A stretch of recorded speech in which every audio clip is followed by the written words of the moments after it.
जानता हूँ पाल साहब, अजय ने कहा, लेकिन मैं मजबूर था। अगर मैं ऐसा नहीं करता और पिछली रात यह बोतल आपके हाथ लग जाती तो हत्या करने के आरोप में गिरफ्तार करके मुझे हवालात में डाल दिया गया होता, क्योंकि इस बोतल पर मालती के अलावा मेरी उंगलियों के निशान भी मौजूद हैं। और रणधीर को मुझे फंसाने के लिए ऐसे ही किसी मौके की तलाश थी। रणधीर तो खैर मुझसे नाराज नफरत करता है, लेकिन उस सूरत में आपने भी मुझे ही खूनी समझना था, क्योंकि इस बोतल पर मेरी उंगलियों के निशान मौजूद होने की सीधी सी वजह है। यह बोतल मेरी थी। मैंने और मालती ने पिछली शाम यह बोतल खाली की, फिर मालती के आग्रह पर यह बोतल उसे दे दी थी। लेकिन इस बोतल पर तुम यह बताओ, इंस्पेक्टर ने उसकी बात काटते हुए पूछा, इस बोतल को तुमने कब और कैसे उठा था? और जब अपार्टमेंट की तलाशी ली गई उस वक्त यह कहाँ छुपी हुई थी? हवालात से छूटने के बाद जब मैं अपना हुलिया सही करने के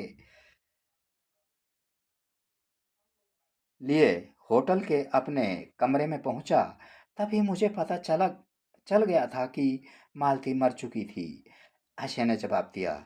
और यह बोतल इसी हालत में उसकी लाश के पास पड़ी थी। मैंने इसे उठाकर छुपा दिया, क्योंकि अगर मैं इसे वहीं पड़ी रहने देता और पुलिस को इत्तला दे देता तो सीधी सी बात है, मुझे ही हत्या के अपराध में धर लिया जाता और केस की तहकीकात यहीं खत्म हो जाती।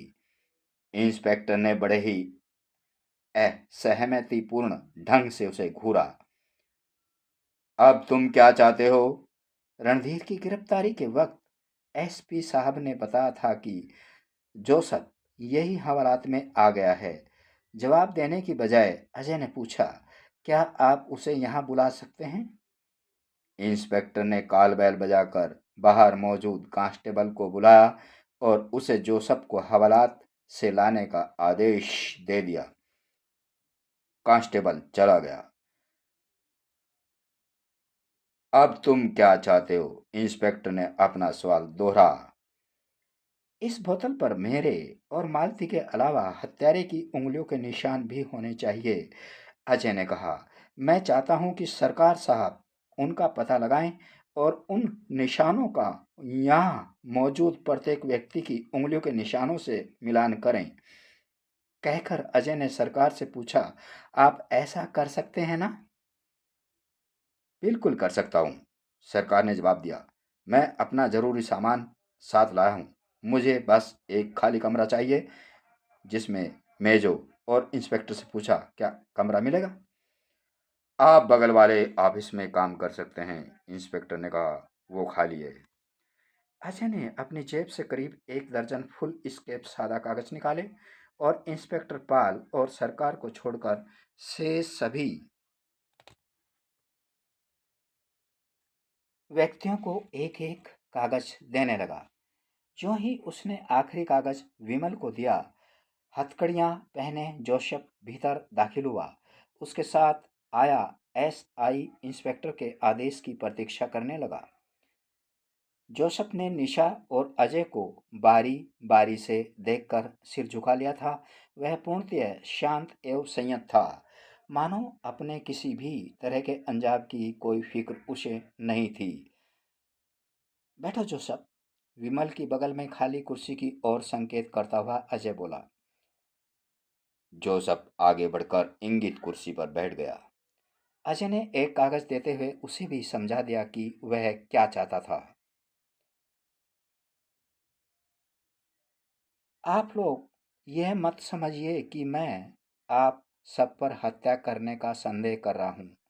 अंत में अजय ने सबको एक साथ संबोधित करते हुए कहा, मैं आप लोगों पर दबाव भी नहीं दे सकता।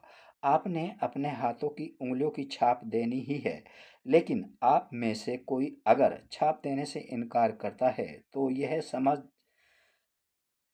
समझा जाएगा कि उसके दिल में कोई चोर है जिस वजह से वह इनकार कर रहा है। वह तनिक रुका, फिर बोला, मेरी आप सबसे गुजारिश है कि आप सरकार साहब की मदद से अपने अपने कागज पर उंगलियों की छाप अपने दस्तखतों सहित देकर हमारा सहयोग करें और अपनी दूसरी जेब से एक स्टाम्प पैड जो आती दफा रास्ते में उसने कागजों के साथ ही खरीदा था निकालकर सरकार को दे दिया। सरकार एक एक करके प्रत्येक व्यक्ति की उंगलियों की छाप मैं उनके दस्तखतों के लेने लगा। अपना काम खत्म करने के बाद सरकार ने पॉलीथीन के लिफाफे में पैक्ड बोतल और अपना ब्रीफ केस उठा लिया। कितनी देर लग जाएगी सरकार साहब? अजय ने पूछा। कम से कम 1.5 घंटा, सरकार ने कहा और कमरे से निकल गया। अजय डेस्क के पास इस स्थिति में खड़ा हो गया कि सामने बैठे प्रत्येक व्यक्ति पर निगाहें जमाए रह सके। उसने गहरी सांस ली, फिर इस ढंग से मानो कोई टीचर क्लासरूम में लेक्चर दे रहा था बोला, फिंगरप्रिंट से पुख्ता तौर पर साबित होगा कि खूनी कौन है। वैसे मैं जानता हूँ और साबित भी कर सकता हूँ कि मालती का खून किसने किया था। उसने तनिक रुककर बारी बारी से प्रत्येक के चेहरे पर निगाहें डाली। जोसेफ के अलावा हर किसी की नजरें अपनी ओर लगी पाने के बाद बोला, दरअसल इस केस की दो बातें शुरू से ही मुझे चकराती रही हैं। एक, मरने से कुछ ही देर पहले मालती द्वारा सुरेश कौचर को होटल से की गई फ़ोन कॉल और दूसरे, लगभग उसी वक्त होटल के मेरे कमरे से एक फ़ोटो का चोरी चले जाना। वह सुरेश कोचर के सामने जा खड़ा हुआ। मैं जानना चाहता हूँ उसने तुम्हें किस लिए फ़ोन किया था। शायद वह मुझसे मिलना चाहती थी, सुरेश कोचर ने जवाब दिया। मैं बता चुका हूँ, मेहता ने जिस तरह उसे मुझसे और मेरी पत्नी से दूर रखा हुआ था। लेकिन तुम कह चुके हो कि उस फोन से पहले तुम्हारी उससे मुलाकात ही नहीं हुई थी। यह सच है। तो फिर उसे कैसे पता चला कि तुम से कहाँ संपर्क किया जा सकता था? यह तो खुद मेरी भी समझ में नहीं आ सका है, कोचर ने जवाब दिया। अजय ने उसे घूरा। सोच समझ कर जवाब दो, वह कड़े स्वर में बोला। अगर तुम इस तरह किसी को कवर करने की कोशिश कर रहे हो तो यह मत भूलो कि इस सवाल के सही जवाब पर ही तुम्हारी या किसी और की जिंदगी टिकी हो सकती है। कोचर ने बेचैनी से पहलू बदला। तुम कहना क्या चाहते हो? क्या तुम मुझ पर शक कर रहे हो? हाँ, तुम पर शक करने की तगड़ी वजह जो मौजूद है। कौन सी वजह? मेहता साहब ने तुम्हारे ही सामने साफ साफ कहा था कि उन्हें शक था कि बीमे की रकम हासिल करने के लिए तुम उनको उनकी बेटी का अहित कर सकते थे। अजय ने कहा, बीमा पॉलिसी 2.5 लाख रुपए की है, जो कि महंगाई के इस दौर में भी इतनी मोटी रकम है कि इसकी खातिर किसी की हत्या तक की जा सकती है। कोचर हंसा। मेहता साहब ने जो कुछ कहा था मुझे तो सब याद है, वह उपहास पूर्वक बोला। लेकिन तुम भूल गए हो, मेहता साहब ने यह भी कहा था कि उस रकम में से एक पैसा भी मुझे नहीं मिल सकता, क्योंकि विजय की मृत्यु के कई घंटे पहले मेरी पत्नी की मृत्यु हो चुकी थी। लेकिन क्या तुम्हें इस बात की पहले से ही जानकारी थी? बेशक, कोचर ने कहा, फिर कटु स्वर में पूछा, तुम मुझे बेवकूफ समझते हो? नहीं, मैं तुम्हें बहुत ही ज्यादा होशियार आदमी समझता हूँ। अजय ने उसी के जैसे स्वर में जवाब दिया। तुम्हें इस बात की पूर्व जानकारी होने का सीधा सा मतलब है, तुम यह भी अच्छी तरह जानते थे कि अगर विजया की मृत्यु तुम्हारी पत्नी से पहले हो जाती तो वो 2.5 लाख रुपया तुम्हारे हाथ आ सकता था, ठीक है ना? हाँ, मैंने भी तो यही कहा था। और तुम यह भी जानते थे कि तुम्हारी पत्नी मृत्युशैया पर थी। अजय उसके जवाब की नजरअंदाज करता हुआ बोला, और वह कभी भी दम तोड़ सकती थी, इसलिए तुम सब कुछ सब कुछ छोड़कर विराटनगर पहुंचे और मेहता पर विजय का पता जानने के लिए जोर डाला, मगर मेहता ने बताने से इनकार कर दिया। इसके बावजूद तुम विजया को ढूंढने विशालगढ़ आ गए, क्योंकि तुम जानते थे कि वह इसी शहर में रहती है, कहीं थी। असलियत यह है, मैं जानता था कि लाइलाज और सख्त बीमार होते हुए भी मेरी पत्नी इतनी जल्दी मरने वाली नहीं थी, कोचर ने कहा। वह मरने से पहले एक बार विजया से मिलना चाहती थी। यह उसकी अंतिम इच्छा थी। इसलिए मैं विराटनगर पहुंचा और विजय का पता लगाने के लिए मेहता पर जोर दिया।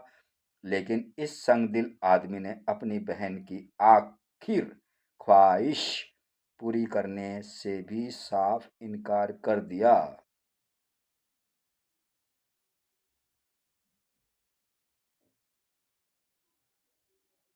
इसके बावजूद तुम्हारे यहाँ आने की बात ने मेहता को इस कदर परेशान कर दिया कि तुमसे विजय की रक्षा करने के लिए मेहता को मेरी मदद हासिल करनी पड़ी, कहकर अजय ने मेहता की ओर देखा। यह सच है मेहता साहब? हाँ, मेहता ने जवाब दिया। अजय पुनः कोचर से मुखातिब हुआ। मैं तुम्हें एक मौका और देता हूँ कि उस टेलीफोन कॉल की असलियत बता दो। तुम अभी भी असल पॉइंट को भूल रहे हो मिस्टर, कोचर ने कहा। क्या मतलब? यही कि हत्या के वक्त मेरे पास तो कोई मोटिव ही नहीं था।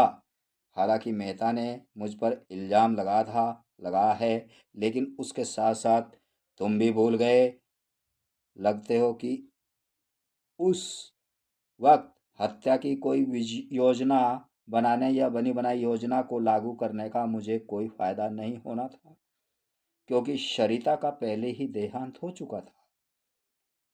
ज्यादा होशियारी मत मारो कोचर, अजय ने कहा।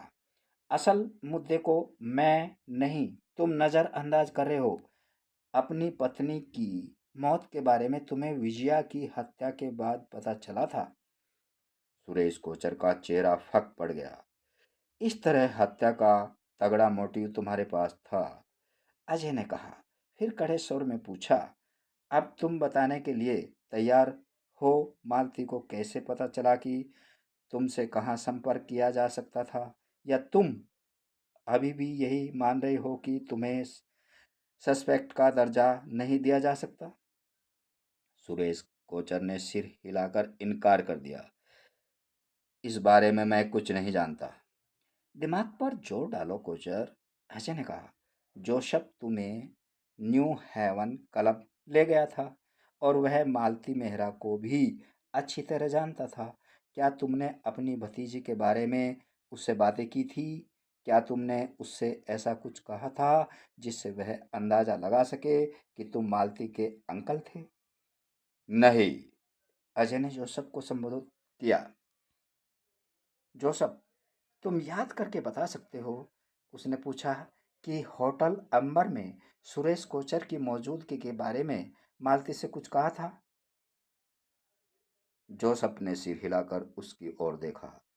नहीं, मैं इस बारे में न तो कुछ जानता हूँ और न ही किसी से कहा था, उसने कहा और पुनः खामोशी से सिर झुका लिया।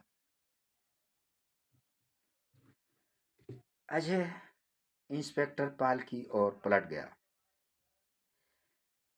इस सवाल ने मेरे दिमाग की चूलें हिला दी हैं, वह बोला।